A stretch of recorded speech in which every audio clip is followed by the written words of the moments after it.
You know, everyone calls Rousseau disturbed, but she's the only one who isn't down with the sickness. So that's actually the worst thing you've ever said. Worse than the really long golf course one. Ooh, that's tough, actually. Because I hate the golf one. But that was bad. Disturbed. I understood it. That's not the issue. Yeah. He said in this. So welcome to Lost All Caps. I'm Ariel. And I'm Velvet. And oh my god, we've got an absolute treat in store for you guys today. This episode, man. I bet you've all been sat there at home watching, especially if you're a first time watcher, just going, this one's jaw fucking crazy. This is like, I feel like this episode is the point of the season where you're like, so I know what we're doing now. It's the time of the season. It's the time of the season. Like, I talked about, like, this is where we are and this is what you're getting. Like, yeah. But this is the, like, ultimate, this is what you're getting. Like, this is the point where you're like, just in case you weren't clear, there's magic afoot, you know? Like, this is kind of the one. And it's, like, the last major character backstory. Yes, so I mentioned last week about how it's like, you know, you've been waiting all this time and you're like, oh, we've got all the characters, Jin, yeah. and then you get Jin, and it's like, well, who's the only person we haven't had yet? Hurley! And, like, we never even thought Hurley would have a backstory. No, because I was like, he's too side character. But by the time we've gotten to this point, it's like everyone has a complicated backstory, you know? And his is just so not what you're expecting. You are just blindsided. Although I will spoil this for you now. Unfortunately, Steve never gets a backstory episode. Yeah, sorry guys. As much as I wish he did, he is unfortunately two-side character. But Hurley is not two-side character. Pointing lady never gets a backstory. She never gets one, unfortunately. I think actually this podcast is probably the most anyone's ever talked about Pointing Lady. I love her. It's the most Pointing screen time Lady, she's if ever you're gotten. out there, hit us Oh my up. god, yes! Say hi, please. We love you. We're big fans. Giving you the airtime you deserve. Yeah, great point acting. So yeah, this episode's amazing. Like, we were watching this, like, making notes and stuff, and I was like, this is crazy. Like, there's so much going on. Especially, like, because the numbers are such a huge part of Lost. Yeah. And it's also, like, a thing that everyone knows. Like, well, maybe not everyone, but, like, some people know that Lost has this thing about numbers. Yeah, it's, like, one of the more recognisable, like, fandom things. It's like more famous things. Yeah, it's like an outside part of it that, like, I'm sure it was on, you know, on the notebooks and stuff back in the day. Yeah. And so you kind of just go, oh yeah, the numbers. Yeah. But then when you first have the concept of the numbers introduced, oh my god. The way it's done is, like, genuinely so good as well. It's genius. Like, this is one of the episodes where I look at the show and I'm like, it's genuinely, like, I always talk about, like, oh, it's so good, it's so amazing, it's so brilliant. And this is one of the ones where I'm like, it's actually so incredibly masterful. Like, the way the story unfolds across this episode is incredible. Like, Oscar worthy. I don't know what Oscars is. Oscars movies, is films. What's the American version of the BAFTAs? I don't know. Do Americans have a TV award? Yes. No, there is. MTV. No, that's music. No, there is one because they've won them. Hang on. I'm sure Lost Golden has Globe. won Emmys. The Emmys. Ah, of course. That's the TV one. Emmy Award winning Lost. Yeah, so they got Primetime Emmy Award for Outstanding Drama Series in 2005. And rightly And J.J. Abrams got one for Prime Emmy Award for Outstanding Directing for a Drama Series in 2005 also. There you go. Very deserved. Extremely. That would have been for Series 1, I assume, because the nominees are, like, the year after. Yeah. So yeah, incredibly deserved. And this episode is just so well written, well balanced. it blows your mind. It's just genius. So fucking good. It's one of those ones where you're just like, you know? Yeah. Gnawing at the walls. Literally, I'm like chewing on the bars of my enclosure. Yeah, going literally feral. Speaking of going feral, should we talk about Saeed's hissy fit? Saeed is actually hilarious. That's my segue. Episode. I feel the need. It's become my thing to do the segues, and I've started acknowledging them every episode. So this is my contractual obligation to acknowledge my segue. Okay. Saeed goes completely insane this episode, and I really appreciate it. We brushed on this topic earlier when when he's got like the computer, the radio, and he like gets upset and he like throws it at the floor, and we were like, it's really nice to see like a sort of petty, stupid emotion coming out. This is peak Saeed petty era. Absolutely. Because it's the, what is it, like, these might just be the ramblings of her disturbed mind, throws paper dramatically. I don't even know what these papers mean! He's so funny. It's because like obviously it's like one of those things where it's like we talk a lot like in like analysis of the show, it's always like, oh, Jack's under so much pressure as the leader, but it's like you forget the monumental pressure Saeed is under in the beginning, especially where he's the techie guy, and he's the one who's going to help them escape, and he's the one who's going to figure everything out, and he's like, dude, she might just be crazy, it might mean nothing, and I just think that's like so, I love it. Yeah, and I guess maybe because Hurley's usually our comic relief character, A, because the episode's centered on him, and B, because like what he's going through in this episode is not funny. The other characters get a bit more comedy. Yeah, they get a bit sort of sillier. And I genuinely think Saeed is like a comedy character in this episode, because like the bit where it hard cuts to him going, absolutely not, hilarious. Also when he's asleep and he opens his eyes and Hurley's there. Hurley's watching him. I completely forgot that happened. That was so funny. It's the way he doesn't react at all. It's the way he like opens his eyes and he's just like, hi Hurley, and Hurley's like, hey, are you asleep? No, I was just wondering that. Like Saeed's he's just so like, yeah. He's like a stressed out single mother. That's how I see Saeed in his role on the island. What's that like? There was like a meme or like a way that people would draw characters and stuff where it was like someone holding onto a load of leashes. Yeah, a load of like toddler backpacks. Yeah. That's Saeed in this episode. And he's got Jack on one, and Charlie and Hurley and Danielle, and he's like, oh, for God's sake. Absolutely. I think that's also how Saeed kind of sees himself. I think he's often like, oh, these children. Yeah.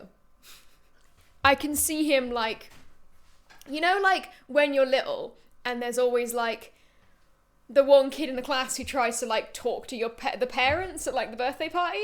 I can see him like going to John and being like, man, these kids, and John's like, yeah. That's such a random but accurate assessment. Like, don't you think? Yeah. He's like, oh, they're so young and naive, and John's like, Whilst we're on the topic of Saeed, go on. I would like to put another penny in the jar, so to speak, of the Shannon Saeed hate.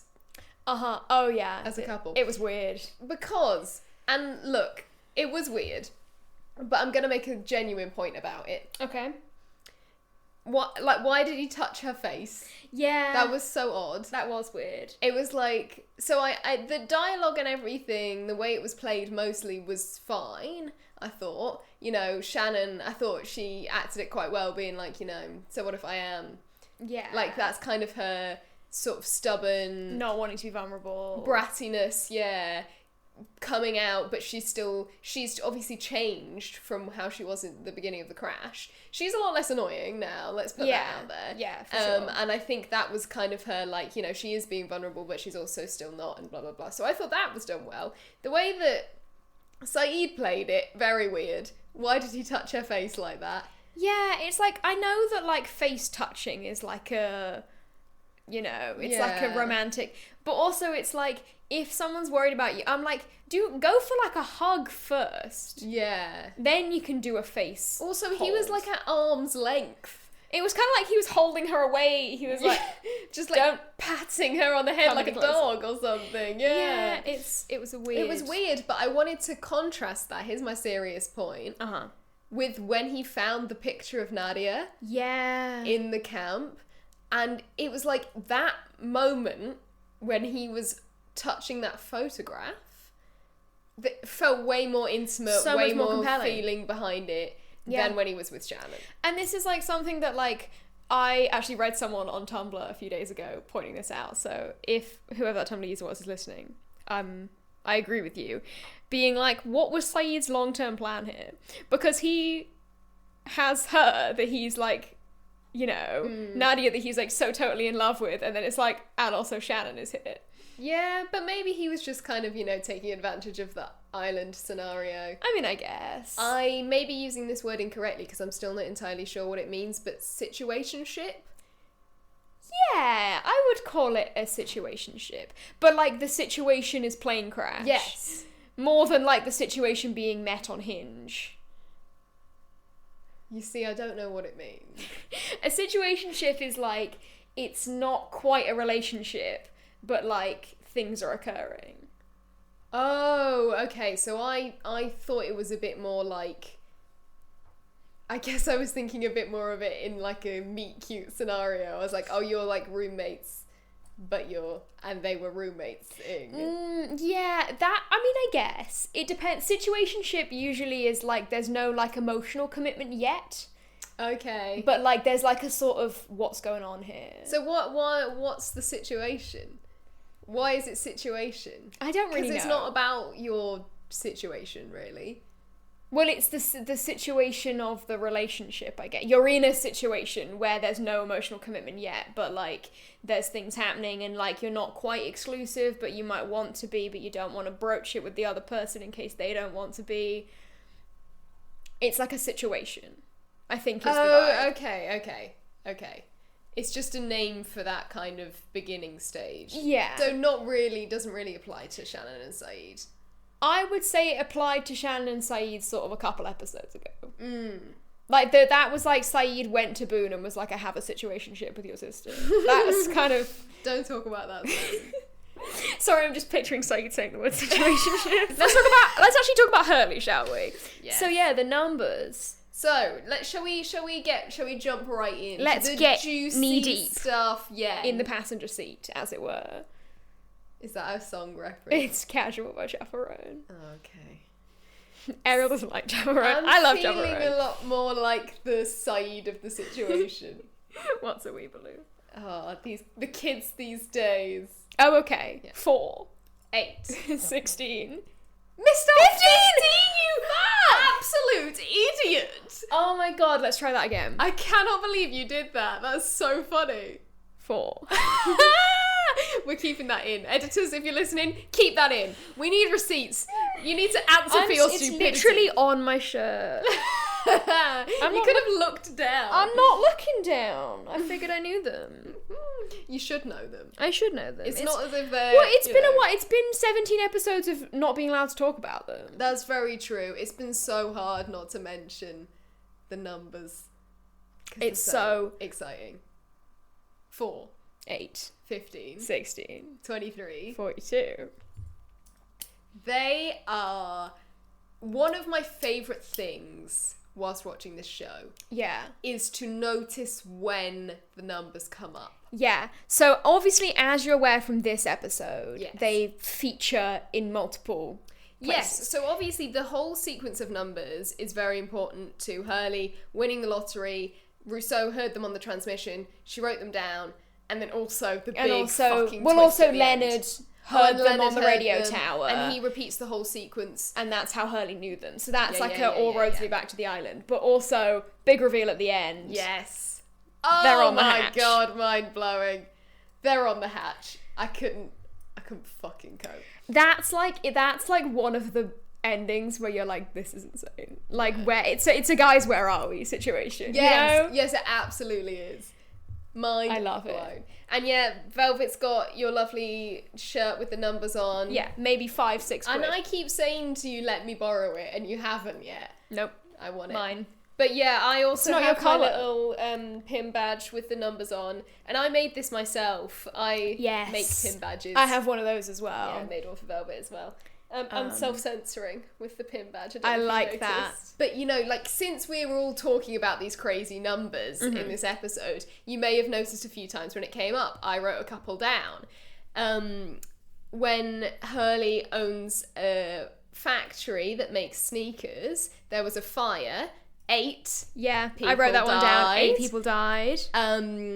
When he goes to visit the lady with the terrible accent, she says that her husband has been dead for 4 years. Also, he first heard the transmission 16 years ago. Yes. And also, Rousseau has been on the island for 16 years. Which means she changed it, like, immediately. Like, I was thinking about that. I was like, well, because she changed the transmission to her distress call, right? That distress call's been running for 16 years. Oh yeah, so she's been on the island longer than 16 years. So she's but if Leonard heard the transmission 16 years ago, she must have changed it quite quickly upon which begs the question: how long did the rest of her team survive? Did they say that Leonard heard it 16? Leonard heard it 16 years ago from when Hurley went to go visit him. No, it was the Australian woman said it was 16 years ago, I'm sure. Because I've got it written down underneath terrible accent. I've got 16 years. And also, Leonard is playing Connect 4. Oh, that's a good one. I didn't notice that one. Come on. That one's kind of a bit of a stretch, but... No, but they definitely did that. They definitely did that, because they were like, he'll be playing he could have been playing solitaire. Yeah. You know, he could have been doing chess with himself. But he was playing Connect 4. They've definitely gone, wouldn't it be cool? 4. Yes. Yeah. And you might notice a few other ones from previous episodes. For example, the flight number 815. 815. Jack is in row 23. Yes. Oh my god, I need to talk about this. Oh yeah, your flight! My flight. So I made it back alive, in case you haven't figured that one out. You're obviously aware. I lost my fucking mind. Lost my mind, because, and I have photographic evidence to prove that all of this genuinely happened. I was getting texts from Ariel while she was in the airport in Ireland being like, oh my god. The first ever time, well, not the first ever time I got on the plane, because the plane there was, none of it happened, but the plane back to Manchester was when we had picked to sit in row 23. Which is more, like, narratively accurate anyway, because they're all Americans going home. Yes! Thank you! Oh my god. I was losing my mind. Right, so I knew going in that I'd picked to sit in row 23, right? And I was already feeling a little bit apprehensive about this. But when we get there, I find out that my gate number for my flight is 108. And if you add 4, 8, 15, 16, 23 and 42 together, it makes 108. Makes 108. I couldn't believe it. I was like, gate number 108, are you fucking joking? And then on the way to the gate, I walked past a coffee shop that's called The Hatch. The coffee shop was called The Hatch. It was incredible. Like, oh my god, we're going to the island. No, actually, this is really embarrassing to admit. Go on. No, I can't say it out loud. I was sat waiting for the flight in the airport. Obviously texting you, freaking out about everything. And there was a woman a couple rows in front of me, and she turned around and looked over her shoulder, and she made direct eye contact with me for like a second. But we like really stared into each other's eyes, you know? Yeah, like one of the proper... And then she turned back around and put her headphones on. And I was like, oh my god. And she was quite pretty as well. So I was like, oh my god, this is the start of our island romance. I could see the whole thing flashing in front. And I was like, this moment's going to be the flashback. This is going to be... Oh my god, I'm such a twat. I can't believe I was thinking that. No, but that's so real. Like, that's what I would have been thinking if I was there. I was at home. I believe I was in bed or something. No, it was like 2 p.m. Yeah. Where was I? No, I was in bed. No, hang on. Yeah, this was the day it was like the first day, it was Friday, and I'd have to wake up really early every day of the week, and so I decided in protest I wouldn't get up till really late on Friday. Yeah, 11:38 you texted me, I'm freaking out, we're on row 23, etc, etc, and I was in bed on TikTok. I couldn't. I was so nervous. And we also hit some turbulence as well. Because it was raining, it was pissing it down because it was Ireland and Manchester. It was actually when we were returning to Manchester that it all started to get a bit shaky. And I knew we weren't going to land on the island because I could see You're going to land on Manchester. below us. But it was super rainy, so we had to like come below the cloud or something. So yeah, there was turbulence and I was like, oh my god. And the fact as well that the first episode we record after me coming back from the trip is numbers. The numbers episode. It all adds up too perfectly. Pun very much intended.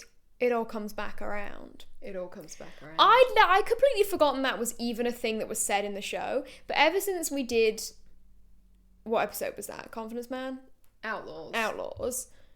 I keep being like, all comes back around. Yeah, me too, actually. Or like that Australian, he wasn't Australian, but the American food truck guy in Australia, he was so fucking right. It all comes back around.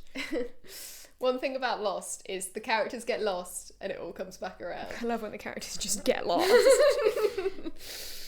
It all comes back around. Mm-hmm. Yeah, no, the numbers are like, it's one of those things where, like, once you've noticed it, you can't unnotice it. Because it's like, once you know that they're going to come up again, they just keep coming up. And there's an absolutely hilarious page on the Lostpedia, which is every single instance the Lost of fans, the numbers. I love you, that you've gone through. And it's, like, the most niche. It's like Charlie's shoe size is 8. And I'm like... Shocking. But, like, that's not a reference to... That's just... It is, though. But it is. That's the crazy thing, is that it is. You're like, oh, that's stupid, that's not, but it always... The thing about Lost is it's always a reference to itself. Like, there's no mistakes. Well, there are mistakes. Many mistakes. There are no intentional... Like, everything's... It all comes back around. It all comes back around. Essentially, is the message.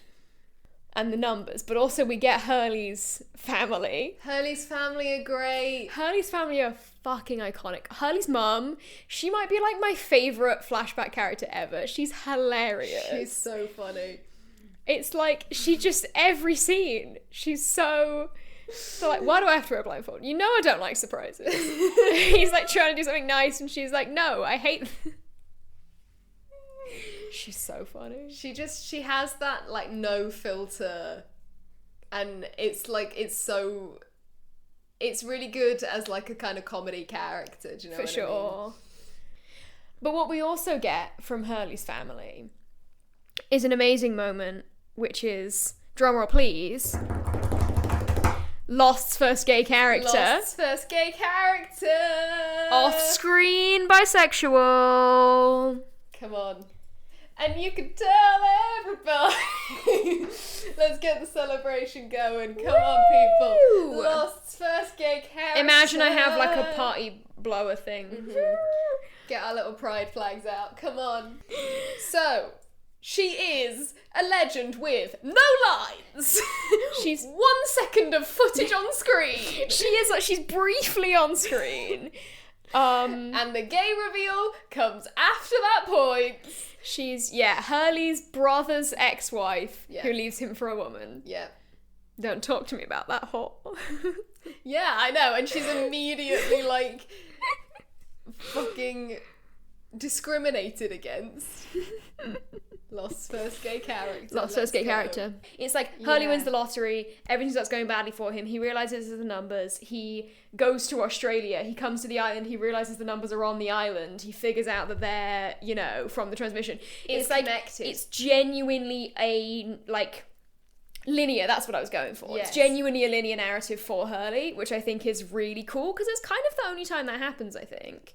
Yeah. And within that linear progression, to see, like, Hurley going from, like, noticing the pattern of bad luck, thinking that it's the money that's causing it, then realising it's the numbers that are causing it, then realising that it's not him that anything bad happens to, but everyone around him. I mean, I think that's so interesting. Picking up on that is incredible. And I wrote this down as well, that, like, when Hurley is saying, like, the plane crashed because of him. Yes. It's like, I was thinking back to the pilot, and it's like, they all have, like, little scratches and scrapes, and we talk about, like, you know, John's, like, eye one and Claire's chin, how cool it is where they heal, like slowly. Mm-hmm. Hurley doesn't have any injuries. Yes. Oh my god! He doesn't have a single scratch. And so he's not even got hurt. Yeah. And it's like... And it's not like he's not right there in the middle of the action. Yeah. Because he is. He's there. He's helping Claire. And he's like, you know, he's there with, like, Jack. Mm-hmm. But he's not hurt. My God. And it's like, can you imagine what's been going through Hurley's head for the last month? He must just feel, like, responsible for all of these people's deaths. And, like, even when, like, Claire gets kidnapped, I bet he was like, this is because of me. Yeah. Just thinks that everything's his fault. Everything bad that's happened to them. Because of you're talking about the numbers. Talking about the numbers. We'll get to her. Lost more leg that night. And your husband, not a scratch. I liked that one. Not a scratch. Not a scratch. You can do quite a good impression of her. I can do a better Australian accent than that, though, is the thing. Like, I would have been better than her. Yeah, and that's saying something. Because mine is bad. My Aussie accent I exclusively got from mimicking Rhys Darby. He's from New Zealand. Yeah. This guy got so into Our Flag Means Death that I started just saying everything like him, and now I can do like a passable Australian accent. So yeah, but I think like that's a really interesting, the like idea that Hurley doesn't get hurt but everyone around him does is a really interesting recurring thing when you look at like Danielle, and it's like her or her team got sick and died and she had to kill them. Or she at least killed one of them. Mm-hmm. But she's fine. Well, fine is maybe... She believes that she's the only one who wasn't sick. But also, that's all like, we know, really. as we know, they're not invulnerable to, like, mental effects of it. Because the other guy, you know, committed suicide. So, like, obviously, if her mind's not there... was literally institutionalized. Yeah, Leonard. So, like, I think it's interesting, though, with Leonard, because... Obviously, all the bad stuff was happening to... What was the... I don't remember what the friend... Sam. So do you think Leonard's, like, institutionalization is an effect of the numbers because he heard them, or an effect because of Sam? Because bad things happened to him too? Or do you think it's that bad things started happening to everyone around Leonard as well, and then Leonard was driven mad and got put in the institution? Yeah, that's an interesting one. I mean, it can't just be if you hear the numbers or if you are, then you are cursed by them. Because the rest of you have to use the numbers, I think. Well, the Russo's team, they tried to study the numbers, didn't they? Yeah. But she didn't seem like she was that interested in the numbers, so why was she the one who became cursed by them? I assumed it was because she was the one who heard the transmission, and so she was the one who went, we should follow this radio transmission to see where it's coming from. Ah, did she say that? I think she did. She said her ship picked it up and they decided to go to the island, and that was how they ran aground. Maybe her decision. So I assumed, that was her decision, and that was why she was unaffected. And so that's the equivalent of Sam getting the beans in the jar and Hurley playing the lottery. Because that's what Leonard says to him, isn't it? You use the numbers. You opened the door. I wrote down what he said. He said... I love Leonard. Can we talk about Leonard? I love Leonard. It's great. He said, you've opened the box, get far away, they don't stop. And then he mentions Sam, and then he's like, he mentions the town, and then Hurley's like, where's the town? He goes, Australia. The law is so You've opened the box. I have written down you've opened the box here, because I'm like, that's an interesting one. Yeah. That's an interesting one that I'm going to refer back to in about 2 seasons. And when I know we're thinking of the same thing. That's what I thought as well. If you know, you know. And this idea of you have to get far away. Like, is there an escaping? because it's like Sam moved out to the middle of nowhere, but clearly he thought it was still cursing him. Yeah, I think the only reason he moved there was so that his wife would be safe. Yeah, and so he couldn't like hurt anyone else around him. Yeah. So like, yeah, there's this idea that I guess the only way to escape the effects of the numbers is to die. I suppose. Yeah, because Rousseau doesn't Although seem is she still experiencing bad luck? I don't know. She seems to think so. I mean, she's not doing great, but like she seems to be going steady after 16 years. Yeah. But I guess also it's that she hasn't. When's the last time she spoke to another human person? You know. Exactly. She lost her team, as we've established, very soon after the crash, because it's still within the bracket of 16 years ago. You know, very close. So, you know, very soon after the crash, for all we know, she didn't talk to anyone else after that. Because, Ethan, but I don't think she was chatting with Ethan, until Saeed. So it's like maybe that's her own, you know, her isolation to avoid... Unintentional, but yeah. But yeah, I think she says, like, I've lost everything since I heard those numbers. Yeah. So yes, they are cursed. Do you want to talk about that scene now? Oh my god. The one note I have about that scene is just, it says, best hug whole show. Absolutely. Is my main note about that scene. That's one of my, like, I talked, like, last Lost episode. Yeah, not ago, the in episode translation. with Mum. Yeah. About how I think Boat is one of my favourite moments of the whole show. This moment, it's like, I wouldn't put it up there with favourite moments in the whole show, but I would definitely stand by best hug. And I think, like, it's one of my favourite Hurley moments, for sure. Because it's the way he just goes for it, you know? That's so sweet. We are absolutely in scenes that are so important to me. We are scenes that are so important to Ariel. Oh my god, this scene. Everything from, like, their interaction when they first meet. Rousseau, my fave, has returned. She comes out of the jungle looking badass, looking cool Can we address the way she returns as well? Booby trapping her own house so that it explodes if Saeed tries to come back. Exploding her own house. Hilarious. Shooting at Charlie. Hilarious. She comes out with the rifle. She's got, like, that one shoulder off. She's absolutely serving. And then Hurley's like, you know, like, you must be the French chick, whoa, and stuff. And, like, I think their interaction's really good. It's really played really naturally. And then we have our first genre-aware Hurley speech. I love genre-aware Hurley returns frequently. I love genre-aware Hurley. He's the only one who knows what... And also, you know, he's the only one who knows what show he's living in, because he's been in a horror movie for, like, a year, or however long it's been since he used the numbers. He knows that bad stuff is going to happen around him. Yeah. And so he's like, yeah, it's evil. I love the bit where he was like, the, like, angry giraffe in the woods. Yeah. And he's like, and no one's looking for it because I don't know. That's weird, but I go along with it. You know? I'm just fun time, Hurley. I loved that whole speech. The whole speech is incredible because we have had... That's weird. And, like, Rousseau has no context for any of this. Rousseau's just standing there like... She's got, like, the maths going over her head. She's just like, okay. I feel like she's probably just like, I'm just going to let him do his thing and then leave. And then, obviously, the scene becomes a little bit more intimate, doesn't it? She puts the gun down. And I really love the way that it's framed and the way that it's acted. I noticed this time around that, like, when Rousseau is talking about the numbers and how they've affected her life, she's just staring into the distance, like picking one fixed point and staring.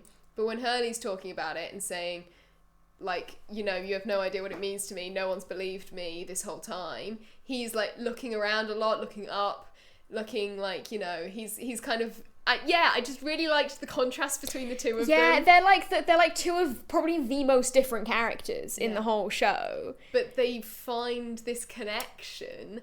Really, they're all each other has ever needed. Yeah. Do you know what I mean? And I think that's really beautiful. And then they have that gorgeous little hug. And it must be so nice for her as well, because it's like, we watch the show and we immediately go, oh yeah, the numbers are evil. It's like immediate, but it's like everyone else is like being like, you know, you're crazy, you're being dramatic, it's not that, you're paranoid, whatever. And it's like, finally, even the woman who like lost her leg, she's still like, it's not real. He convinced himself. And finally, to have someone just be like, yeah, it is cursed. Like, that must have felt so good. Yeah. Oh, it's such a beautiful Such a great scene. And then the way he rocks up afterwards, like, with the battery so cool, just strolling in. Here's your battery. She says hi, by the way. Ah! Oh my god, I'm eating it up. Yes, work, Hurley. Honestly. I love that. I love so much about their little vision quest as well. The kind of, it's a weird gang that goes off into the jungle. It's a weird gang. Because it's like, Jack doesn't often go on the jungle expeditions anymore. But he goes on this one for some reason. No, it's because Saeed thinks Hurley's doing Jack's dirty work, doesn't he? Oh yeah, and then that's a really funny scene. That's a great scene as well. Saeed's storming in, accusing He's like, Jack. I have Hurley waking me up in the middle of the night, asking me questions, and then he just goes, you don't know anything about this, do you? Saeed literally goes, well. And Jack's like, huh? Jack literally goes, slow down. Oh, it's brilliant. Yeah, so that's why so Saeed goes because he knows the way to Russo's camp. Jack goes because he's like, oh, Hurley's gone off by himself, and he's like in on the plot line, and obviously Charlie knows where Hurley went, but also Charlie's gonna go because he's Hurley's friend. Yeah. But I just think it's such a funny combo because it's like herding, it genuinely is like herding cats. Like, I'm sure Saeed once again felt like that, the toddler backpacks, because it's like, Jack has to be in charge. Hurley has gone inside, like, Hurley to everyone else has suddenly got this laser focused vision on, we have to find Russo, and everyone's like, well, that's so out of character. Charlie keeps being like, what is going on? I'll just do what Hurley does, whatever. He's not listening to anyone. It's like, it's such a great combination of people. Yeah. The bridge as well. The bridge. I love the bridge. Bridge is crazy. So do you think Danielle built the bridge? Well, Jack says she couldn't have built it by herself. So to me, this is confirmation that there are other people on the island. Because someone would have to like throw it across, wouldn't they, to get so you could tie it. Yeah, it would just be impossible to do by yourself. And she had a really long string. So we've kind of gotten confirmation that there's more people. There have been at some point. I mean, it's an old bridge, so they could have all died by now. But there were at a time. Yeah. And like presumably the other people on Russo's boat didn't have time to build a bridge. Clearly not. Because she was killing them all. They were too busy. I can just imagine her holding them at gunpoint being like, build the bridge. And they're like, can you help us with this knot? She's like, I'm not touching you, you're sick, build the bridge. She so would do that. But like, yeah, that whole bit, so tense. I can't. Oh my bridges God. freak me out at the best of times. Can I just say, is this a safe space? I'm kind of safe scared of bridges. Really? I didn't know I just don't. They freak me out. It's the same thing as like, listeners, you don't know this. My most irrational fear is the top deck of buses. Right? Because I do know about this one, yes. Ariel knows about this because I always insist we sit on the bottom. Because it's like, I always think, what if we go around a corner and the bus falls over?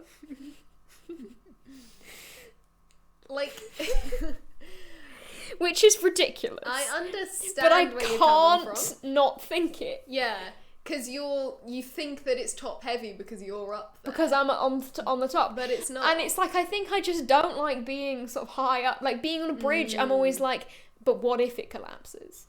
I'm trying to think if I've ever walked across a bridge like that. I mean, at like Go Ape and stuff. Yeah. I've done like things where it rocks under your feet. It's so scary. Yeah. It's like, I'm gonna die. And so that scene in particular, I was like all clenched up. Yeah. I was like, oh, I mean, it is hard. no, Hurley. But this is the thing, because Hurley's got this mentality that he can't get hurt. Yeah. He's just going in. It's like when he jumps out of the way of that crazy trap as well, that one with all the spikes on it, you know? It's like, he's being so foolhardy. It's so like, it's the way once you know, the pattern is so easy to notice, because it's like, Hurley walks across the bridge, he's totally confident he's going to be fine. Charlie walks across, it breaks. Yeah. It's like, he dodges out of the way of that trap, and like 5 minutes later, Jack nudges the tripwire, and the whole thing explodes. And it's like, Hurley knows he can't get hurt. But everyone around him And he, like, that's why he wanted to go alone. Yeah. Because he was like, if no one comes with me, no one's going to get hurt and it's going to be fine. Mm-hmm. Can we talk about... I don't know. But when there was like a shot of Saeed and Jack on the other side of the bridge, you know, after it collapsed. And for some reason I was just like, oh my, they look like they're in a fucking photo shoot. They were like ripped in their like tank tops, you know, just like posing. No, it just really made me giggle. I have to say I didn't notice that actively, but now you've said it, I'm like, yeah. It's something they kind of, I think it's like Saeed's natural sort of serving face in any scenario kind of rubs off on other people. He's like... Absolutely.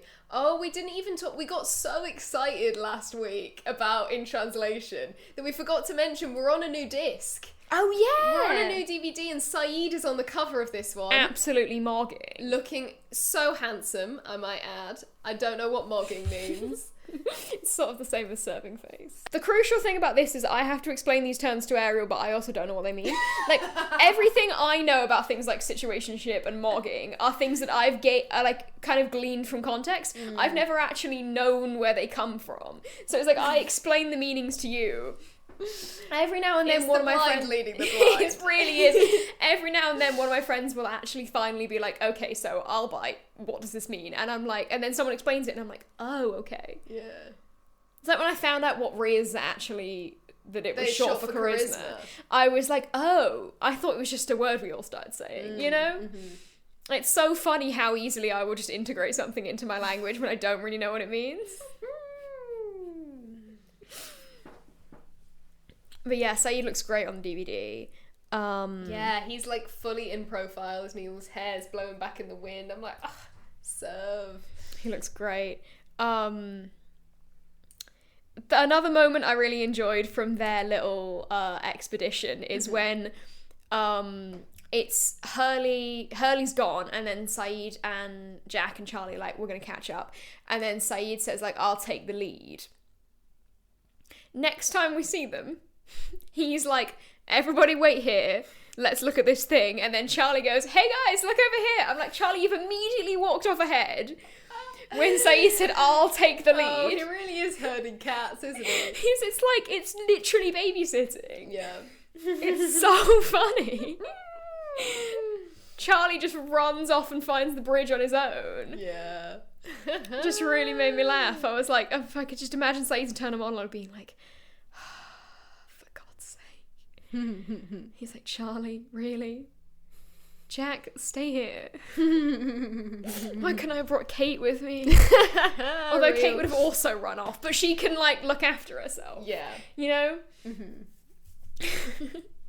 I don't think she would have run off in this scenario, you know, because I think she would be too focused on Hurley. Maybe not. Sure maybe she'd be like tracking Hurley, but she wouldn't be like wandering off into the distance. And also she knows they like, clearly Saeed had been like, there's booby traps, and they've still all wandered off, you know? Was there like a boar carcass hanging in the trap that Saeed was caught in?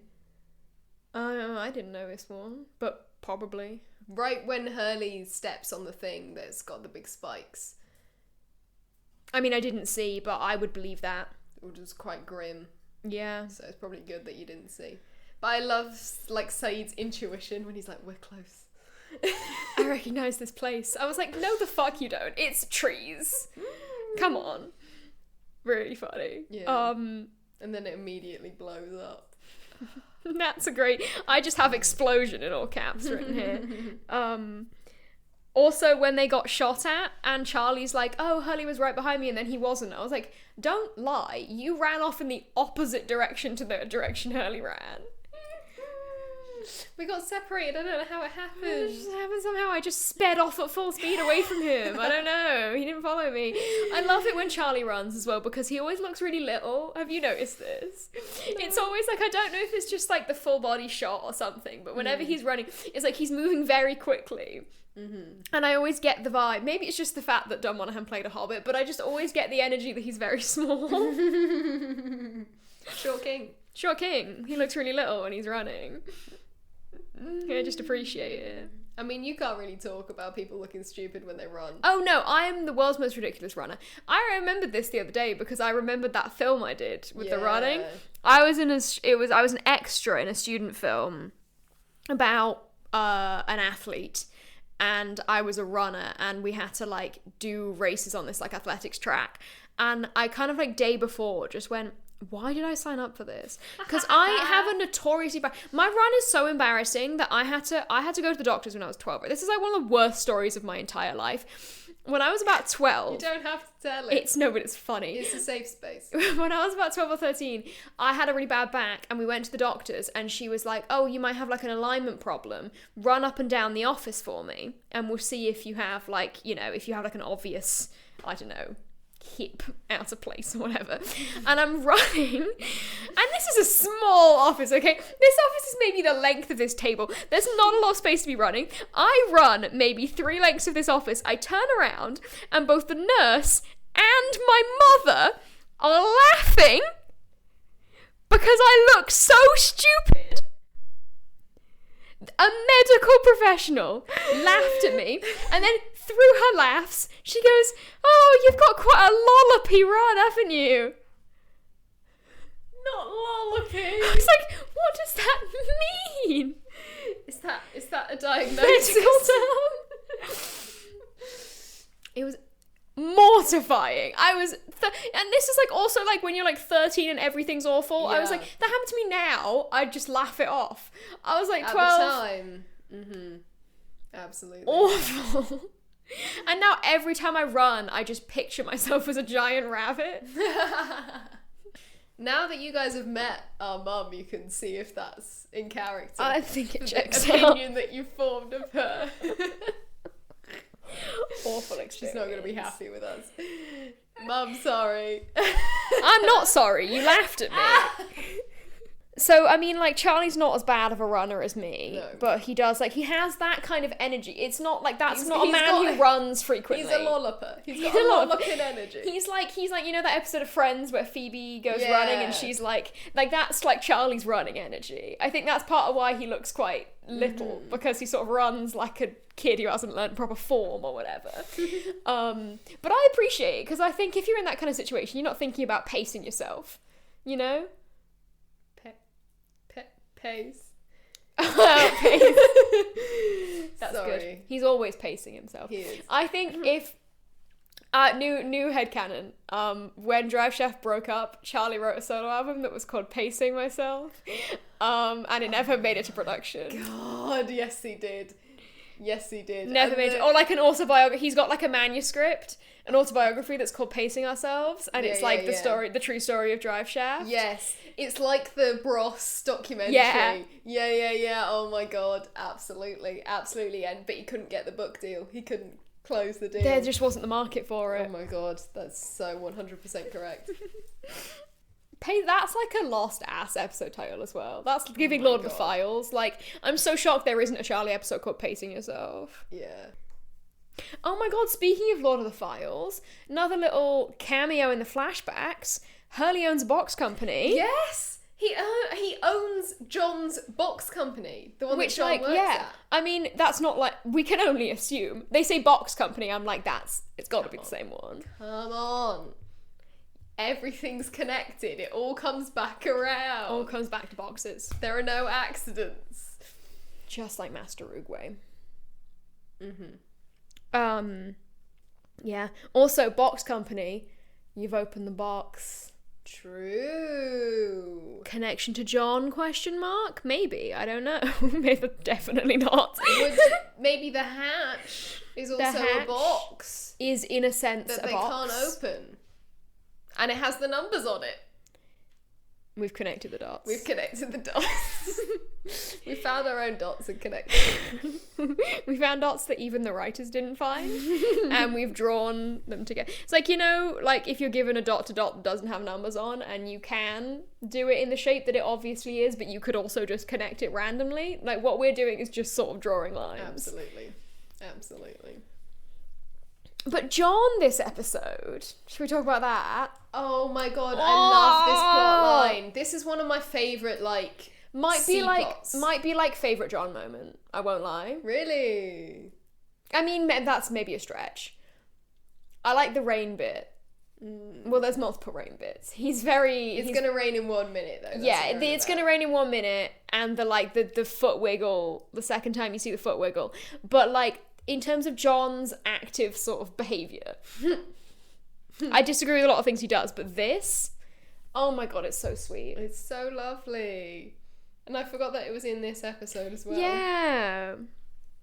I was like, this is such a sweet, like, B-plot to have, where it's like, instead of there being something else intense going on, or like something connected with the main plot line, it's just something so totally different, and it's just so sweet. And I think, like, yeah, I like that we're getting more Claire content as well. Yes. And, like, this, like, her memories coming back. Mm-hmm. Which is In bits and nice. pieces. She's getting bits and bobs. But I really like as well that she sort of says to John, thank you for doing this. Because you're kind of like, the way that she sees it is he's just given her some busy work to do, something to help, something to make her feel useful, rather than just sitting around being super pregnant and not being able to remember anything. Yeah. So I have some poetic things to say about this one. So obviously, more than anything else, it's just really sweet and it's really nice, and like the fact that he's thought to make the cradle is like so lovely. But first of all, Claire, as you were saying, she talks about how she feels useless because all she's doing is sitting around, not remembering things and being pregnant. But she talks specifically about how she can't stand and she can barely walk, and John was in a wheelchair. Oh, nice. I thought that was quite nice. I thought that was like, he's probably looked at her and gone, like, remembered how useless he felt when he couldn't walk. Yeah. And tried to still get her to do things with him. Yeah, that's so true. I was like, that's really nice. And also, she says, her memory's coming back in bits and pieces. And John's like, oh, maybe we can help you put them together. And he's made his own glue. Yeah. To put the bits and pieces together. Yeah, I did kind of notice I was that like, one. That's just so, it's like a lovely little metaphor, like the island's gonna help them put things back together. Yeah. And John is like making his own glue, he's fixing his own life, he's like... Oh, you're really running with this, yeah. He's like, he's gonna help Claire. Well, I mean, John says, like, I'm good at fitting pieces together, doesn't he? So, and that's like, he thinks he's figuring out a big, sort of island grandmaster plan, as it were. I was like, it's really sweet, but also I think it's really nice in like a kind of poetic narrative sense. Also, it's Claire's birthday. Yeah. Isn't that fun? So that makes her... What star sign does that make her? Shit. So it's been... Okay, so the crash was 3rd of September? I feel like it's 22nd because it's not 23. 23rd. Yes. So it's been about a month, so we're getting towards the end of October. Oh my gosh, she's a Halloween baby. Oh, that's cute. So that makes her... The one after me. One after Libra, in between Libra and Sagittarius. Virgo? I feel like it's Virgo. Let me Google it. We'll go with 25th October. Star sign. Scorpio. Oh. So she's a Scorpio. And you know what I'm going to Google next? Scorpio traits. Scorpio Gemini compatibility. Oh my god. Stop. A Scorpio and a Gemini pair have undeniable attraction toward each other, and this can make them an unstoppable team. Come on. Kate Claire girlies rise! A huge W for the gays in this episode. We got our first canon gay character. And Kate and Claire are potentially strong match. Amazing. Let's see, Scorpio traits. Aren't Scorpios like the bitch ones though? Loyalty and devotion. I thought the Scorpio was like the one that all the astrologists hated, and like the joke was that they always get like a really bad horoscope. What does it say here? Loyal, protective, disciplined, intelligent, self-reliant, emotional, brave, obstinate, suspicious, aggressive, brooding, competitive, jealous, shrewd. See, I wouldn't really say Claire's any of those. No. Apart from maybe like... Well, brave. Brave. I mean, like, self-reliant. I guess she's, like, raising a baby. You know, she's done the whole pregnancy thing on her own. She hung those drapes. Ambitious. Girl boss. I mean, mysterious. She's unintentionally mysterious. Because she's lost her memory. Very intuitive and have an acute sixth sense. I mean, intuitive, I'd say. Dating a Scorpio man. He's loyal, passionate, creative, and surprisingly romantic. Think candles, rose petals, the whole deal. Okay. That's what dating Claire's like. It's so... I feel like you listed every character trait. Yeah, this is the thing with like... with horoscopes, is it's like you look at the character traits and you list them and you're like, that's everything. You're like, that's so me, but also that's so... But also, like, you read all of them and go, that's so... Like, I'm not an astrology person, but I like an astrology moment. I do, like, often read the, like, Leo things and be like, oh yeah, that's me. But also I am a bit like, it's kind of nothing, you know? But I think it's, like, a cute idea, you know? And if it means that Kate and Claire are compatible, then I'm happy. I'm on board. But I love that it's Claire's birthday. And, like, that John didn't know that, but it's, like, it's kind of aligned that he's been able to give her a present. And oh my god, when he says happy birthday, Claire... Verge of tears. On the verge of tears. Yeah. How it feels, if I'm being honest. And it's, like, straight after the hug scene as well. Yeah.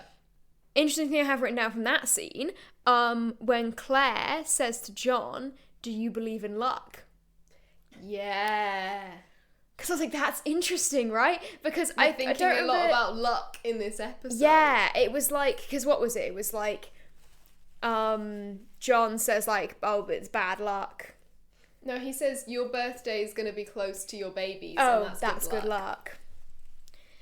And I think that's an interesting thing, because it's like, we've talked about like the money's bad luck, but the real answer is that the numbers are cursed.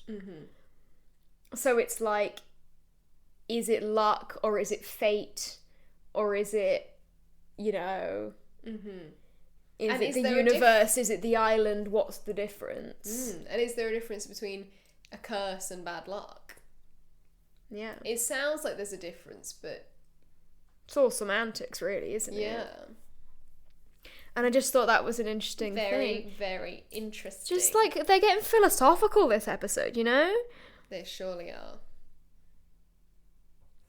I was like, that's just, yeah, a fun little thing to pepper in there. Do we think John believes in luck? I think John definitely believes in fate, doesn't he? He's a bit more of an everything happens for a reason kind of person, I think, Yeah. rather than luck. Yeah. But what was his answer? Was just like, I believe in a lot of things or something, wasn't it? Yeah, I think so. I can't remember now. But yeah, I mean, some might consider Hurley to be lucky, being the one that he, you know, none of the bad stuff happens to him, but then that's a curse. Yeah. That's It's like, a burden. this is one of those things, I guess, it's like, how many lucky escapes do you have before you start thinking you're the jinx? You know? Like, because we were saying, like, that must be a crazy thing to notice, that you're the one who never gets hurt. Like, how many times do you think someone said to Hurley, you're so lucky? Yeah. Things are still going to work out for you, and before he's gone, oh my god. But then, with Walt as well. Yeah, My dad luckiest says I'm guy the I knew. luckiest guy I knew. Oh my god, yes! Is that also partially why he kept beating Hurley at backgammon? Because Hurley's cursed and Walt's got the good luck. And that Hurley owes Walt $83,000. He can give it to him! That's a huge revelation. It's like, oh my god, Hurley could actually pay Walt that money. Yeah, other thing we get this episode, the boat being built. Yes, so we're making a lot of progress on our old raft. I mean, some progress. We're making some progress on the raft. We're making some progress on communicating with Jin. We are indeed. With the, like, he wants you to hold it tighter, I think. Like, that was quite fun. They've worked out a sort of way of communicating. Yeah, and then we get a little girl chat between our queens, Kate and Son. Yeah. So it pans across and she's like, he's never going to forgive me. And that, I was kind of a bit like, I was like, Kate, you don't know what you're talking about. But then I was like, A, she's just trying to provide advice. Trying to make her feel better, isn't she? Give her a shoulder to cry on. But also I was like, we forget Kate's been married before. Ooh, yeah. Do you remember we found that out during the Never Have I Ever? During Never Have I Ever. I Never game. Sorry, I just remembered how stupid that scene is. So it's like, oh, okay. So maybe she does know a little bit. Yeah, maybe she's had similar marital problems. I mean, she killed the guy she loved. She's like, I'm surprised she's not in that tent being like, do you want me to kill him for you? If you want, I can get rid of the problem. I feel like Jin will just disappear. And Sun's like, don't kill my husband. She's like the, like, you know, the, like, breakup trope where, like, one of the friends gets way more intense about getting revenge than all the other friends. Kate's like, let me kill him. Mm-hmm. And Claire's just like, maybe we just make some astrology charts and some friendship bracelets and then we'll all calm down. And Kate's like, no, he has to die. Yeah.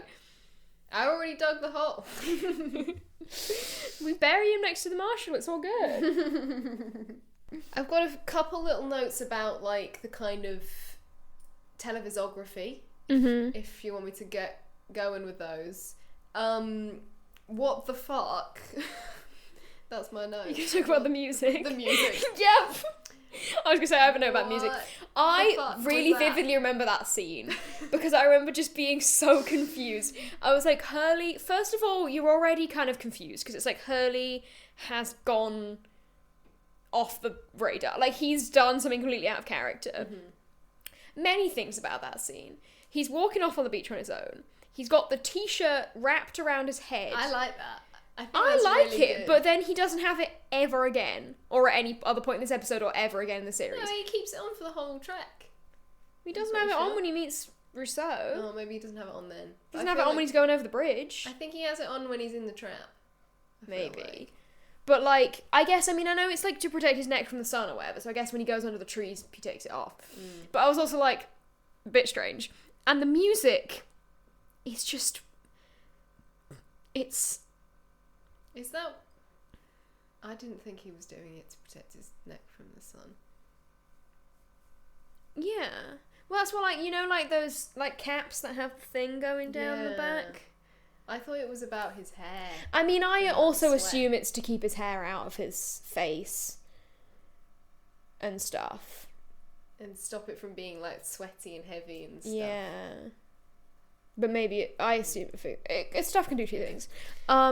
Yeah, the music is just, it's not music I would expect Hurley to listen to, first of all. Well, this is the thing. We have no idea what Hurley's music taste is. We've been over this. But we have the songs. The CDs, but the CDs are all so random. Like, they spread so many genres. I mean, it's a good point. And it's like, what on earth is his music taste? He's an I listen to everything guy. Yeah. And it truly comes out in the show. Yeah, it was really jarring to suddenly have this really intense hip hop. Yeah, because it's super like loud. they do like Lost. They like a sound transition. Yeah, but it's usually a noise that's happening in the flashback scene. It's not usually subtle. Music, and it's very unsubtle. Yeah. I think that's the thing. That's the issue. Is it's incredibly out of nowhere. And I forgot that it was a transition to the car. Yeah, see, this is the thing. I have a very vivid memory of that scene. I have I didn't remember that it was a transition. I just remember seeing Hurley walking across the beach to really intense, like, hip-hop music and being like, this is really weird. And then when we were watching it, I remember I said I remember this out loud while we were watching it.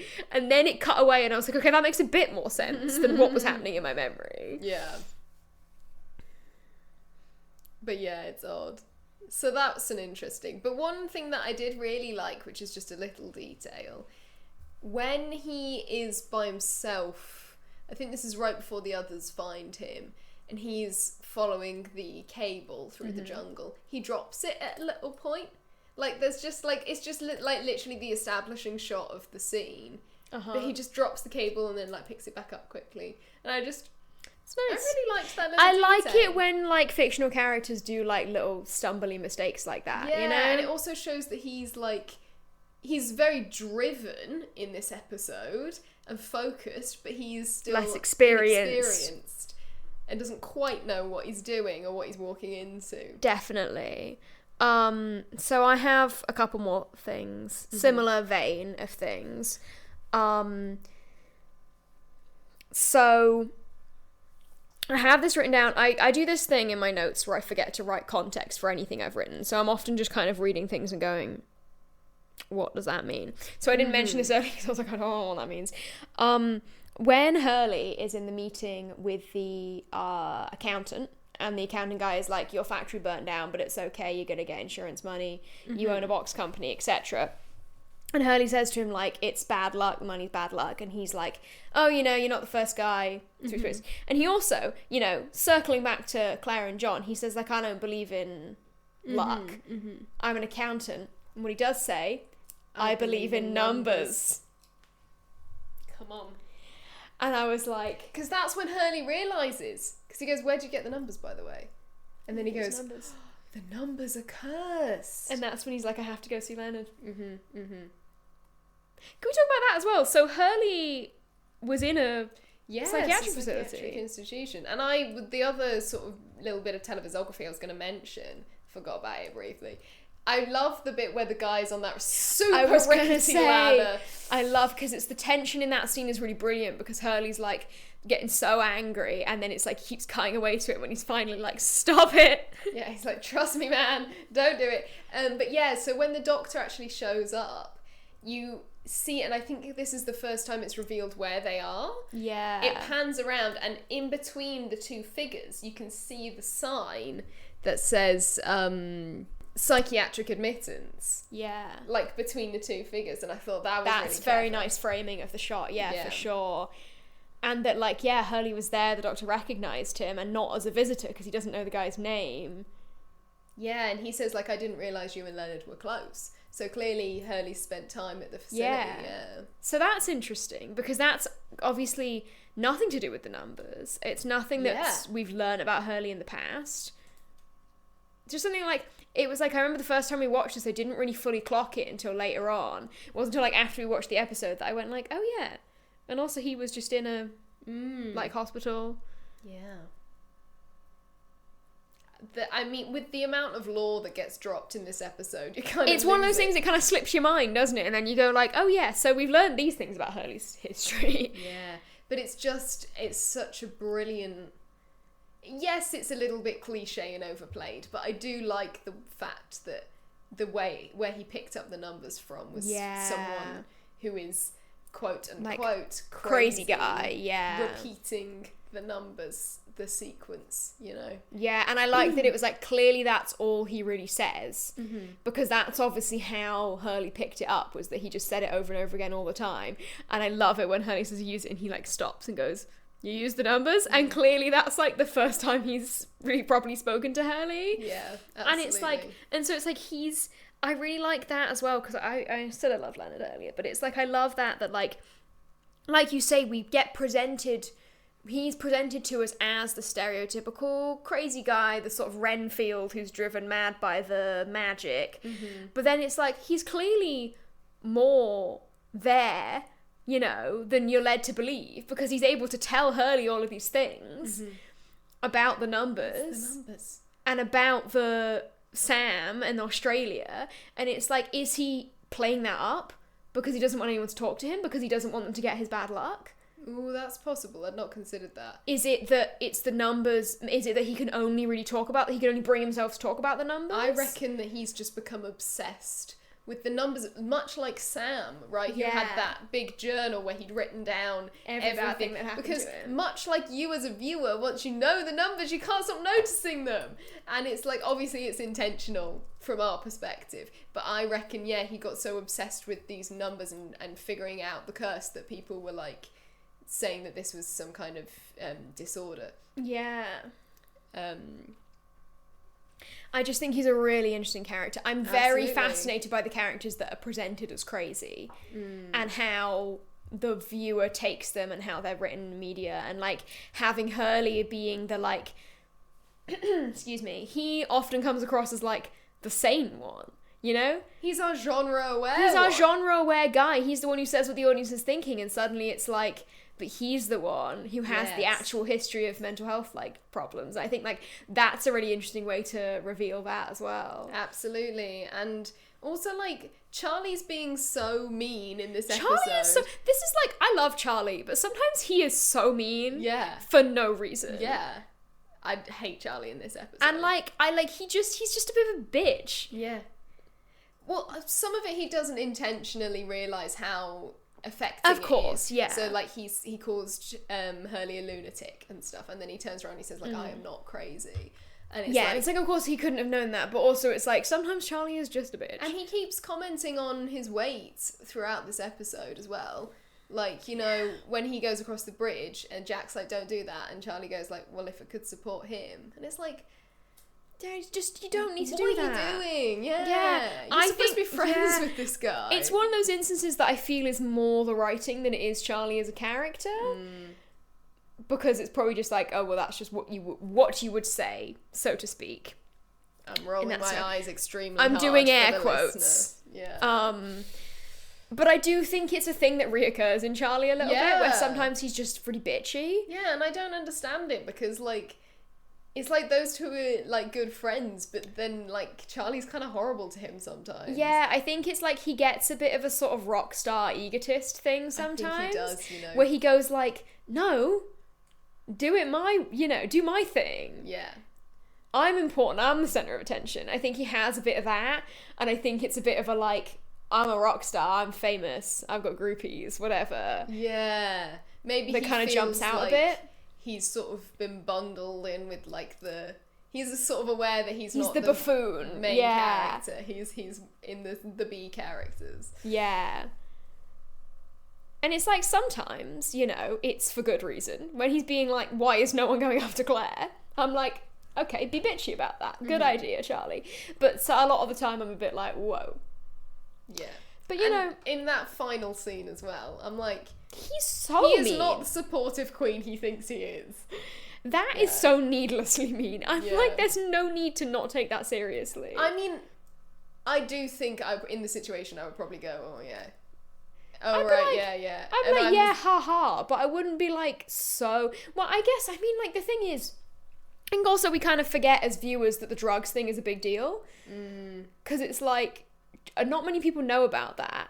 And obviously to Charlie, it was his big shame. Yeah. So the fact that he did tell Hurley is a big deal. Yeah. And for us, it kind of isn't, because it's like, oh yeah, we've been new. We knew that since That's old news. the first yeah. episode. We don't care.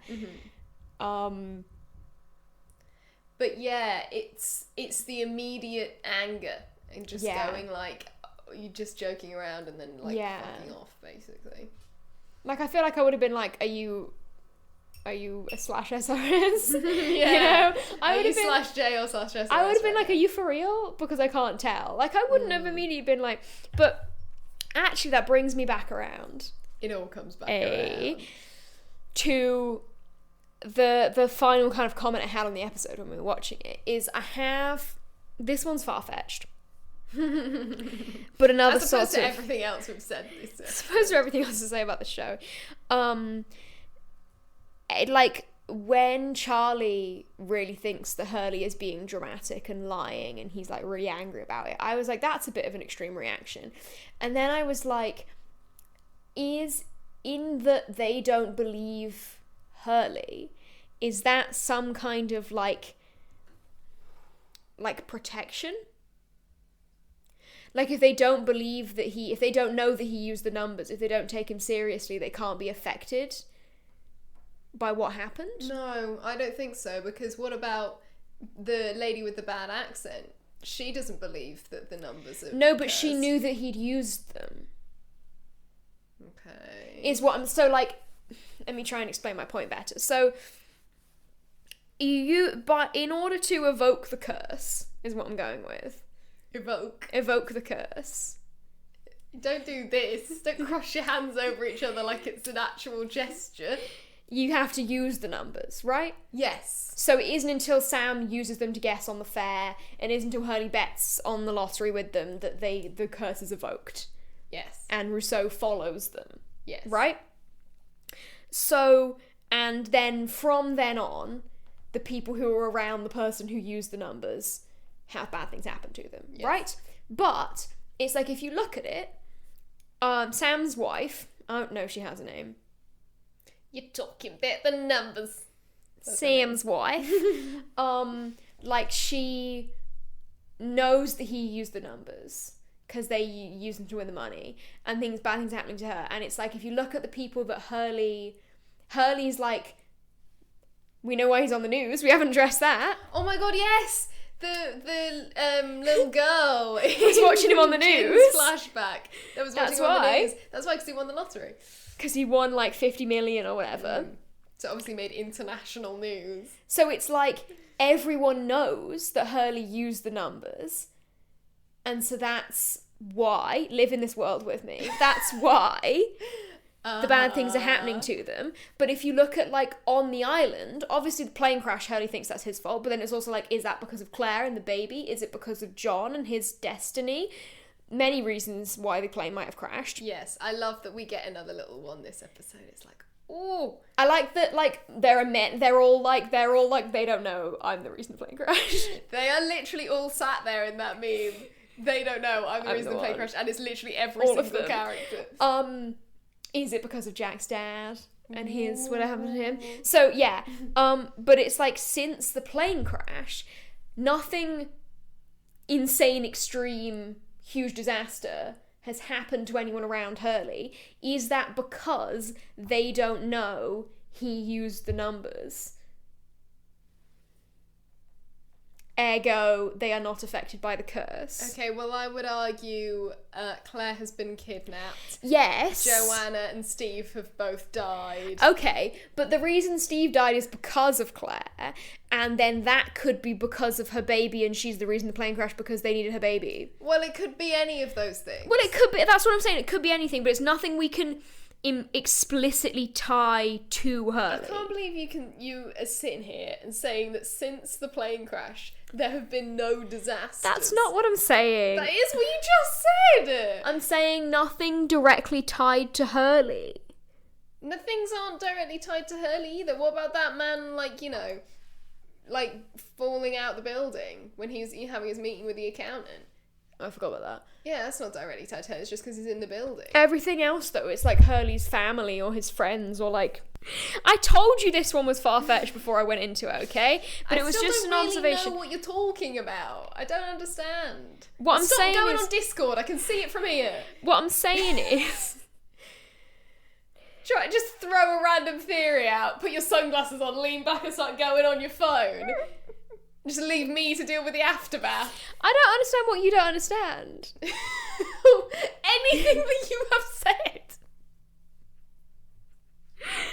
I'm saying that the fact that Charlie had such an extreme reaction and a knee-jerk to not believe Hurley is like, it's like a protection thing, with the fact that he doesn't believe him means he can't be affected by the curse. Because look at it this way. I was saying earlier, oh, Hurley walked across the bridge, he was fine. Charlie walked across, it collapsed. Charlie didn't get hurt.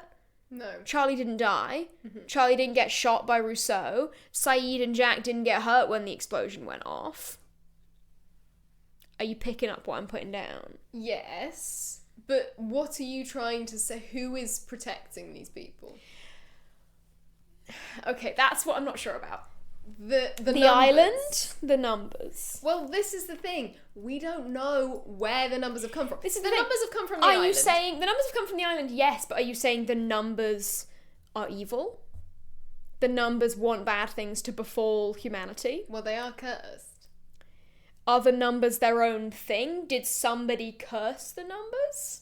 It's just so mind-blowing when you really sit down and think about how, like, Hurley has crashed on an island, and we know the island, like, strange things are happening on the island already, but it's the same island where the numbers originated, where that Leonard heard, and that he heard from Leonard.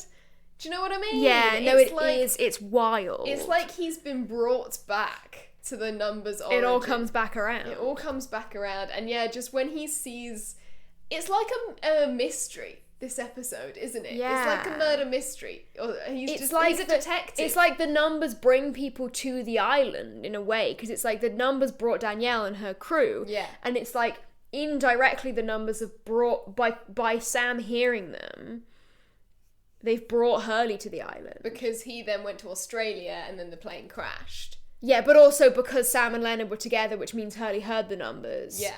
Which means he was cursed, and then he went to Australia and then the plane. So it's like it all comes back around. They're bringing him back. Yeah. We're bringing it back. Fireball. No. Worse than my opening line. I don't think so. Because I didn't premeditate that one.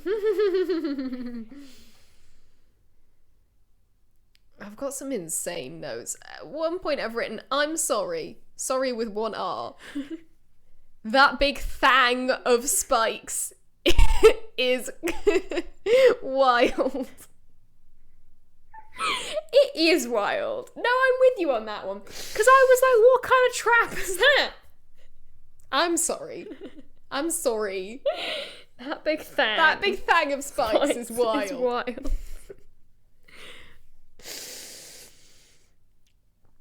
I also wrote, dudes, chill. Dudes, chill. That was a great one. That's a great Hurley Classic line. Hurley line. We were talking about like, oh, a lot of what Charlie says is so deeply British. That's a very American. Absolutely. Dudes, chill. Dudes, chill. Oh, see, I've written down, after Bad Accent Lady, voice in static, 16 years. Yes. So maybe that was the 16 years.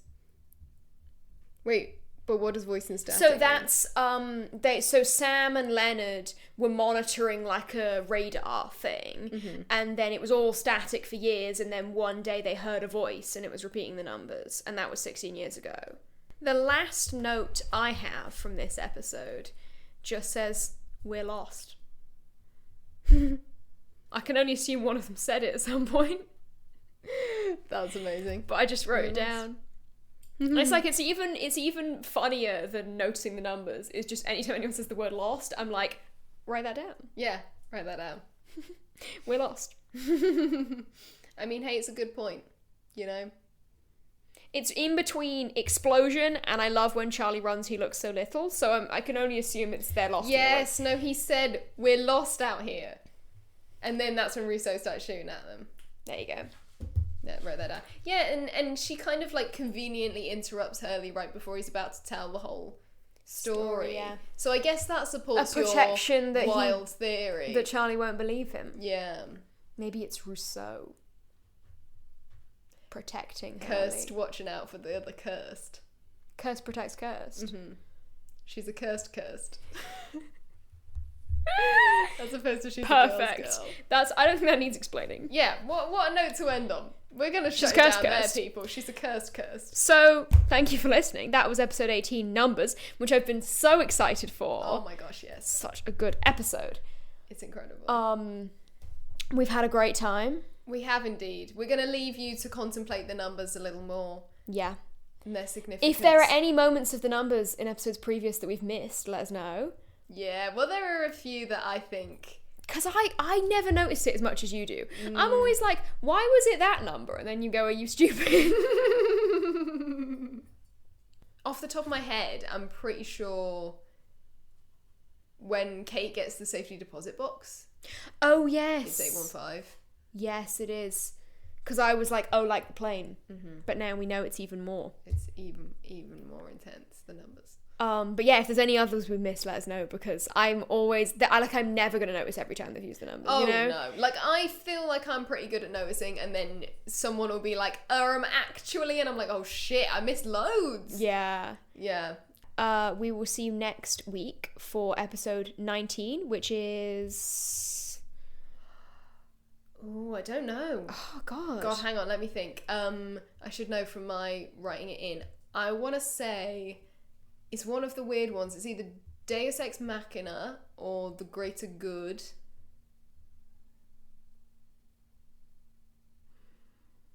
Is it Deus Ex Machina? It is Deus Ex Machina. Get in! Which I didn't think we were there yet, but I guess we're further on in the series than I thought. Yeah. I was like, surely we're not up to that part, because I remember that episode really vividly. I'm like, surely we're not there yet, but yeah, we are. Ah, okay, so it's a good one next week. It's a very good one. So, we're having banger after banger at this sort of tail end of the series. I think it's like we hit hearts and minds. Yes. And it was like, now we're going to make it up to you. Yeah. You know? Yeah. We're going to hit you with in translation and with numbers and with Deus Ex Machina, and we're going to make it up to you. Absolutely. So as always, follow us at lostallcaps-podcast or at lostallcaps.pod or at lostallcaps _ podcast, etc. You'll find us. We're out there. We're on the internet. Tumblr. That's the only important one. Instagram, Spotify, YouTube, Facebook. Yes. That's all of them. Fantastic. You can follow us on Instagram, and yes. Well, Ariel on TikTok and YouTube. I don't have those. Yes, please follow me on TikTok, YouTube at Ariel Hebditch. Follow at Spruce Moose Comedy on Instagram and TikTok. That's my comedy troupe. We're doing all kinds of things. Shows, etc. Yes, speaking of shows, I need to announce this. Oh my god, it's very exciting. Now that I've safely returned back to land, I can tell you all about it. I'm going on tour this year. Woohoo! With my solo stand-up hour. It's all about being queer and being goth. It's called Ariel Hebditch, Skeleton Out of the Closet. Please follow at skeleton.out.of.the.closet on Instagram for updates on that. I'll also be posting it on my normal Instagram. But yeah, dates TBC, but we've got a couple lined up for the Brighton Fringe, 3rd and 4th of May. So you can go on to brightonfringe.com to book tickets there. Very exciting. And there are going to be more later on in the year. Yeah, I'm really excited. Yeah, it's very gonna be exciting. Super, super fun. There's some great stories in there about both of us. Yes, indeed. Velvet features in the show. It's a great time. I've seen the show twice now. It's a really great time. I've thoroughly enjoyed it both times. Yeah. You can follow me on Instagram, follow my drag account at gar.lick.brad for all the nonsense I'm doing over there. Or, I mean, you can follow my personal Instagram as well, but I'm not doing anything interesting, at Velvet Hebditch. And yeah. Gosh, that was a long all one. The plugs. So many plugs. We do too much with our lives. You know, I was talking to one of my friends the other day, and they were just like, your life is crazy.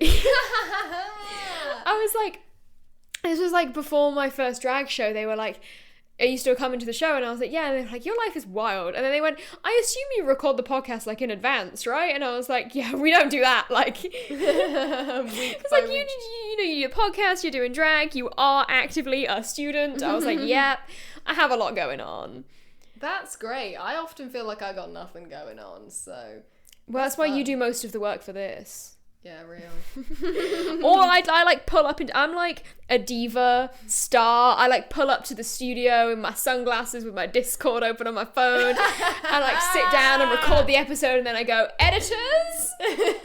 And I walk away again, mic drop. I don't drop these, don't worry. But walk away again. Ariel does all the rest of the work, and then I post the things on TikTok and I take credit for it. That's not true. We have Elle and Jack, our wonderful editors, who actually edit the audio, and they're incredible. They do a lot of hard work for us. But yes, I do everything else. I would say I do the least. But I have a lot of other stuff going on. You're busy working on your theories. You're very far-fetched I'm theories. busy in my room, just like with my eyes closed, going like, oh my god. You say that as a joke, but you've admitted freely on the podcast before that you start randomly monologuing to no one about I was going to say, in my room with my eyes closed is the most... walking around my room with my eyes open, getting dressed in the morning, going, so here's the thing about Saeed, right? Amazing. I feel like I'm getting to that point. Like... This has made it worse. This it has made my monologuing tendencies so much worse. That's basically we basically decided to monetize your monologuing. I just taped a microphone to the roof of your bedroom and just like recorded you monologuing going on about Saeed. Sawyer and versus Jin. Sawyer v Jin. That's essentially what this podcast is. But yeah, it's definitely increased the lost brain rot. Oh, for sure. I remember when we took our Christmas break, we didn't record for a while, and I was like, oh, we'll do another episode, whatever. And then we did the episode, and I was like, I'm back in the building again. Oh my god, locked in. I was like, it all comes back around. I can't escape it. Literally. Constantly in my thoughts. And we hope we're constantly in your thoughts, too. Aww. Heart emoji. And we will be back with our thoughts next Sunday. Yes. Once again, it will be episode 20 of the podcast, but episode 19 of series 1. Of series 1, Deus Ex Machina. Yep. So, fitting that the numbers is also the episode where we fuck up the numbering system. Of course. And neither of them are the numbers. No. That, I feel, would have been too on the nose. Like, if they'd made this, like, episode 16 or episode 23, I would have been like, that's too much. No, I wanted that. That's doing too much. I wanted that. I have looked back I at wonder what they are. Yeah. Episode 16 is Outlaws. Get fucking this, Velvet. Get 15 get is fucking this. Homecoming. Don't know why I phrased it like that. Get fucking fucking this. 2 of the numbers episodes are Sawyer episodes. Yeah, well, let's see. What have we got? Fuck that shit. 4 is Walkabout. 4 is Walkabout. 8 is Confidence Man. 8. I remember. 8 is Confidence Man, and then 15 is Homecoming, and 16 is Outlaws. 2 of them are Sawyer episodes, and one of them's the episode where Charlie fucking pukes on a photocopier. What is this? I mean, clearly this wasn't thought through. Why are the numbers episodes not, like, insane lore drop ones or something? 4 is. 4 is. Walkabout is. They like, maybe the biggest lore drop episode. They started out on a high, and then they went, fuck it. Fuck that. But, like, Solitary is episode 9. Could you not have just had that before? Yeah. Well, we'll find out what episode 23 is. Hey, we will. And maybe it'll be a good one. And 42 is not going to come until series 2, is it? So. Yeah, we'll have to keep track of what will it be, episode, like, 13 or something of series 2. We're gonna double check the maths. I'm gonna count it up now, actually, because it's gonna bother me. There's 25 episodes in series 1. Yeah. So 26, 27, 28, 29, 30, 31, 32, 33, 34, 35, 36, 37, 38, 39, 40, 41, 42. Episode 17. I did all the counting, and then I looked at my hand and I didn't know that was 2 fingers. I don't know why you didn't just do maths. Just do 42 minus 23. 25. Too hard. Episode 17 of series 2. Shall we write that in as a prediction? Yes. Given that episode 17 of series 1 was our incorrect prediction about Hit Oh my from behind. god! How exciting. It all comes back around. All comes back around. Number 17, the secret number. Secret numbers. Our own set of numbers. Oh my god, we need a Lost All Caps podcast set of numbers. All our favourite episodes. I feel like we need to stop. Yeah. So we're going to wrap it up. And then we've carried on yapping for like 20 minutes. We'll see you guys for episode 19/20 next week. And I'm going to stop it there before we go insane again. Thank you for lasting this long. And one last thing. You're talking about the numbers.